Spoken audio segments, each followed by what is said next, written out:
मथेन वंदामी साहेब जी, जय जिनेन्द्र और प्रणाम सबको। मैं हूं वैभव मनोज लोडाया और आज हम हैं इन ज्ञान विद गुरुदेव एपिसोड नंबर 5। गुरु जी, आज का सवाल है कि जैन धर्म में मिच्छामी दुक्कडम और क्षमापना का इतना महत्व क्यों है। आदरणीय प्रधानमंत्री श्री नरेंद्र मोदी जी ने भी अपनी स्पीच में मिच्छामी दुक्कडम का उल्लेख किया था। तो ये मिच्छामी दुक्कडम का अर्थ और महत्व क्या है? पहले नंबर में तो ये समझें कि भगवान महावीर स्वामी क्षमा के महासागर हैं, दया के अवतार है, करुणा के भंडार हैं।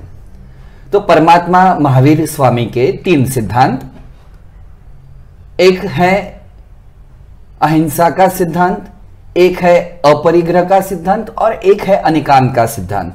आचार के स्तर पर देखा जाए तो अहिंसा का सिद्धांत है, विचार के स्तर पर देखा जाए तो अनिकांतवाद का सिद्धांत है, और व्यवहार के स्तर पर देखा जाए तो जैनों में बहुत प्रसिद्ध ऐसा अपरिग्रह का सिद्धांत है। ये तीनों सिद्धांतों को जीते हुए जीवन में परमात्मा ने फॉरगिवनेस सिखाई। अब प्रश्न यह है कि इतना सारा इंपॉर्टेंस, चाहे जैनों के पर्व हैं, पर्वाधिराज महापर्व पर्युषण, उसको भी क्षमा पर्व कहा गया। संवत्सरी का दिन तो एक दिन पूरा क्षमा के लिए अलर्ट करने में आया है। तो इस चीज को इतना महत्व देने का कारण यह है कि व्यक्ति जब तक अंदर से किसी को माफ नहीं करेगा और या तो माफी मांग नहीं लेगा ना, अंदर ही अंदर कषायों की ज्वाला में सुलझता रहेगा, उलझता रहेगा और उसी के अंदर जलता रहेगा। जब तक मानव मन भीतर से शांत न हो पाया तब तक स्पिरिचुअल वे ओपन नहीं हो पाएगा। कि बाहर से कोई व्यक्ति कोई भी तप कर लेवे, कोई भी जप कर लेवे, कोई भी पूजा कर लेवे, या कोई साधना भी करे, या अपने अपने इष्ट देवता की आराधना भी करे, लेकिन फर्स्ट कंडीशन यह है कि वो अंदर से प्योर होना चाहिए। और प्योरिटी कैसे आएगी? तो मेरे मन में समझो कि मेरे दुश्मन के प्रति वैर का भाव है या किसी के प्रति नफरत का भाव है, तो मेरी साधना सफल ही नहीं हो पाएगी, क्योंकि भीतर की शुद्धि नहीं है। भीतर की शुद्धि नहीं यानी भाव की शुद्धि नहीं है। भाव की शुद्धि के बिना की कोई भी आराधना, कोई भी साधना वो 100% फल नहीं दे पाती है। तो परमात्मा ने ये सूक्ष्म के सिद्धांत को पकड़ा है। परमात्मा ने कहा रिजल्ट क्यों नहीं आता है, इतनी आराधना करने के बाद फल क्यों नहीं आता है? तो मतलब यह है कि भीतर कहीं गड़बड़ है। तो भीतर गड़बड़ क्या है? तो कहीं ना कहीं राग पड़ा हुआ है, कहीं ना कहीं द्वेष पड़ा हुआ है, कहीं ना कहीं नफरत पड़ी हुई है, कहीं ना कहीं तिरस्कार का भाव पड़ा है। एक ही फैमिली में रहते हैं, चाहे अपने सासू के प्रति का है, चाहे अपने पति के प्रति का है, चाहे अपने भाई के प्रति का है, चाहे अपने पार्टनर के प्रति का है, चाहे अपने पड़ोसी के प्रति का है, वो नफरत का भाव, वो द्वेष का भाव, वो पुरानी कोई बनी हुई दुर्घटनाएं और उसी की इमेज को लेकर के जी रहे हैं। जब तक भीतर का अंतःकरण शुद्ध नहीं होगा तब तक हमें हमारा अध्यात्म का मार्ग वो क्लियर नहीं होने वाला है। और इसीलिए जैन धर्म के अंदर क्षमा का महत्व है।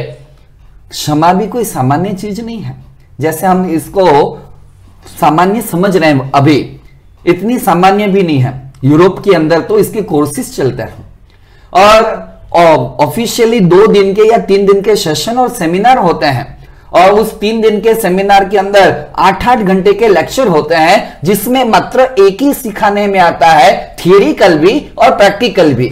बस forget the past and forgive the all, कि भूतकाल को भूलो।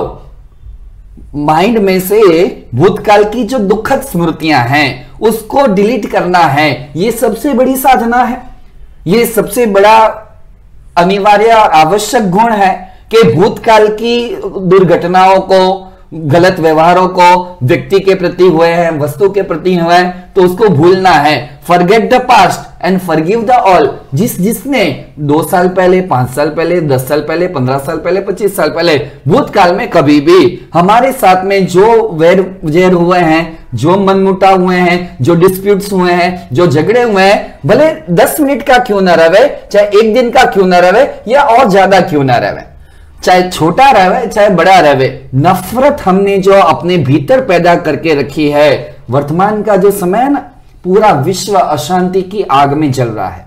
आतंकवाद से पूरा विश्व घिरा पड़ा है। और ऐसे इस दुनिया को सच्चा सुख, सच्ची शांति और सच्चे आनंद का जो मार्ग बताया है ना, तो वो महावीर ने बताया है। और महावीर ने किस आधार पर बताया है?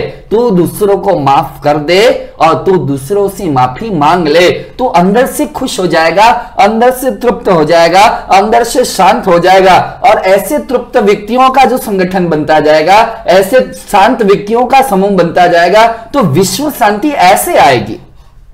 खाली सेमिनार रख देने से, विश्व शांति के ऊपर सेमिनार रख देने से शांति नहीं आती है, उसके ऊपर 1-2 घंटा लेक्चर दे देने से शांति नहीं आती है। एक एक व्यक्ति खुद शांत होते जाता है और शांति का समूह बनते जाता है, तो ये धीरे धीरे शांति का व्याप बढ़ते जाता है। परमात्मा ने जगत को शांत करने के लिए, शांति का मार्ग बताने के लिए, मानव मन को आनंद दिलाने के लिए एक मार्ग बताया, ये क्षमा का मार्ग है। क्षमा के भी 5 प्रकार जैन धर्म के अंदर बताने में आए हैं। उपकार क्षमा, अपकार क्षमा, विपाक क्षमा आदि 5 प्रकार की क्षमाएं बताने में आई हैं। एक से बढ़कर एक सभी क्षमा उत्तरोत्तर चढ़ी आती हैं। तो यहाँ हमको तो एक ही भावना से लक्ष्य ये रखना है कि मानव मात्र भूलने पात्र। उस समय मुझे आवेश आ गया था, या उस समय उस व्यक्ति को आवेश आ गया था, और आवेश में आकर के कुछ भी बोला है। आवेश में जब व्यक्ति आ जाता है, क्रोध कषाय से जुड़ जाता है, तो दूसरी भाषा में तो कहा गया कि उस समय उस व्यक्ति होश हवस खो देता है, पागलपन का भूत उसके ऊपर सवार हो जाता है। उस समय उसने कुछ बोल भी दिया, गाली भी दे दी और अपशब्द कटु वचन भी बोल दिए, तो उस बात को आपने पकड़ के रखी। 5 साल हो गए, 10 साल हो गए, उसने मेरे साथ ऐसा व्यवहार किया था, उन्होंने हमारे साथ ऐसा किया था, और वो बात को, पुरानी बातों को पकड़ करके और आगे बढ़ना, ये तो मूर्ख की चेष्टा है। कौन सा होशियार व्यक्ति, कौन सा समझदार व्यक्ति ये गलतियां करे? एक सिंपल सा लॉजिक है कि आपके मोबाइल के अंदर रोज के बहुत सारे मैसेजेस व्हाट्सएप पे आते हैं, और क्या आप सबके सब देखते हो? नहीं देखता है, ये भी प्रैक्टिकल बात है। अब व्हाट्सएप में हर व्यक्ति के सामान्य से 15-25 ग्रुप तो होते ही होते हैं, और उसमें हर ग्रुप में 15-25-50 मैसेज रोज के आते हैं। हम सब देखते भी नहीं है, कोई मैसेज देखते हैं, कोई मैसेज नहीं देखते हैं, और कोई सेव रखते हैं, बाकी 99% मैसेज हम डिलीट कर देते हैं। तो बड़ा आसान है डिलीट करना, जो अननेसेसरी है वो डिलीट करना मोबाइल के अंदर आसान है, क्योंकि वहां तो ऑप्शन है। तो भगवान ने यही विकल्प बताया कि जो नकामी चीज है, बिना फोकट की चीज है, बिना फोकट के विचार है, जिससे अपने आत्मा को कोई लेना देना नहीं, चाहे वो व्यक्ति रहे, चाहे वो वस्तु रहे, चाहे वो शब्द रहे, बस डिलीट करते जाओ। और डिलीट करने का साधन ये क्षमा है, ये फॉरगिवनेस है। और जो व्यक्ति जितना ज्यादा अपने आप को माफ करेगा, अपने सर्कल को माफ करेगा, अपने विरोधियों को माफ करेगा, उतना ज्यादा वो स्पिरिचुअली आगे बढ़ पाएगा। स्पिरिचुअल में आगे बढ़ने का ये एक रास्ता है, ये क्षमा है। बस इसको पकड़ ले और क्षमा करते जाए, माफी मांग लेवे, माफ कर देवे, और जीवन में आगे बढ़े। यही मंगल कामना, शुभकामना। सो आई एम प्रिटी श्योर क्षमा और क्षमा का महत्व के बारे में मुझे और आपको बहुत आंसर्स मिल गए होंगे, पर फिर भी अगर आपको कुछ सवाल हैं तो आप हमें संपर्क कर सकते हैं इस नंबर पर। ज्ञान विद गुरुदेव, हमारे सवाल, गुरुदेव के जवाब। जय जिनेंद्र, प्रणाम।